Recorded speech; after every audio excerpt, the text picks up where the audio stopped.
Mango season இருக்கும் போதே இந்த மேங்கோ பார் செஞ்சு பாருங்க, உண்மையாலுமே டேஸ்ட் சூப்பரா இருக்கும். இந்த ஸ்கூல் படிக்கும் போதெல்லாம் பெட்டி கடையில வந்து இந்த மேங்கோ பார் விற்கும். அப்படியே தேடி தேடி கண்டுபிடிச்சு அதவா வாங்கி வாங்கி சாப்பிடுவோம். எப்ப ஸ்கூல் விட்டு நின்னமோ அப்பில இருந்து இந்த மாதிரி ஸ்நாக்ஸ் ஐட்டத்தெல்லாம் கொஞ்சம் மறந்தாச்சு. மேங்கோ பார் செய்யறதுக்கா இவ்வளோ மாங்கா அப்படின்னு நினைக்காதீங்க. கொஞ்சம் பிள்ளைங்க எல்லாம் சாப்பிட்டு மிச்சம் கிச்சம் இருந்துச்சுன்னா அதை வச்சு ஏதாவது ஒன்று பண்ணலான்னு தான் வாங்கிட்டு வந்திருந்தோம். வாங்கிட்டு வந்து ஒரு 4-5 மேங்கோ மட்டும் எடுத்துட்டேன். இப்போ மேங்கோ பார் எப்படி செய்யலான்னு பார்க்கலாமா? ஒரு 4 மாங்காய் எடுத்து நல்லா தண்ணியில் போட்டு கழுவிட்டு குக்கரில் கொஞ்சமாக தண்ணி வச்சுட்டு அந்த 4 மாங்காய் அதில் போட்டு ஒரு 2-3 விசில் போல் விட்டோம்னா போதும். மாங்காய் நல்லா கொல கொலன்னு சூப்பராக வெந்து வந்துடும்.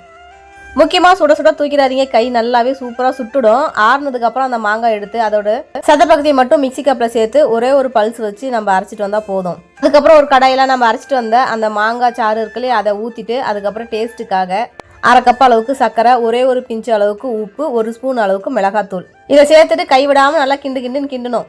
ஒரு 10 நிமிஷம் ஆனதுக்கப்புறம் வந்து பார்த்தீங்கன்னா இந்த மாதிரி கொஞ்சம் திக்காகும். அதுலேயும் வந்து இந்த மாதிரி பதம் வரணும். இந்த மாதிரி பதம் வந்த உடனே அடுப்பை ஆஃப் பண்ணிடணும். மேக்ஸிமம் வந்து பார்த்தீங்கன்னா ஒரு 10 நிமிஷம் போல தான் ஆகும் இது ரெடியாக. அதுக்கப்புறம் அடுப்பை ஆஃப் பண்ணிவிட்டு ஒரு பிளேட்டில் வந்து நெய் தடவிட்டு குண்டால இருக்கிற பேஸ்ட் எல்லாம் வலிச்சு அந்த தட்டில் சேர்த்துட்டு நல்லா அப்படி சமமாக இருக்கிற மாதிரி பரப்பி விட்டுடணும். நான் இதை செய்கிற நேரமோ என்னமோ தெரியல, 2 நாளாக தொடர்ந்து மழை வந்துருச்சு. இல்லைன்னா அடிக்கிற வெயிலில் ஒரு நாள் வச்சாவே சூப்பராக ரெடி ஆகிடும். தட்டை தூக்கிட்டு போய் அப்படியே அழகாக வச்சு வெயிலில் 2 நாள் காய வச்சிட்டோம் அப்படின்னா சூப்பராக வந்து மேங்கோ பார் ரெடி ஆகிடும். அதுக்கப்புறம் என்னங்க, நம்ம பீஸ் போட்டு சாப்பிட்றது தான். அப்படியே பீஸ் எடுக்கும் போது தட்டில் கொஞ்சம் கூட ஒட்டாமல் வரும். 2 நாள் வெயிட் பண்ணுமா, கடையில் போனால் இப்போயே வாங்கிட்டு வந்து சாப்பிட்லான்னு நினைப்போம். ஆனால் அவங்க எப்படி செய்கிறாங்க, சுத்தமாக செய்கிறாங்களா இல்லைன்னு நமக்கு தெரியாது. சுத்தம், சுகாதாரம், டேஸ்ட் இதெல்லாம் பார்த்தா நம்ம வீட்டில் செய்கிறது தாங்க பெஸ்ட்டு.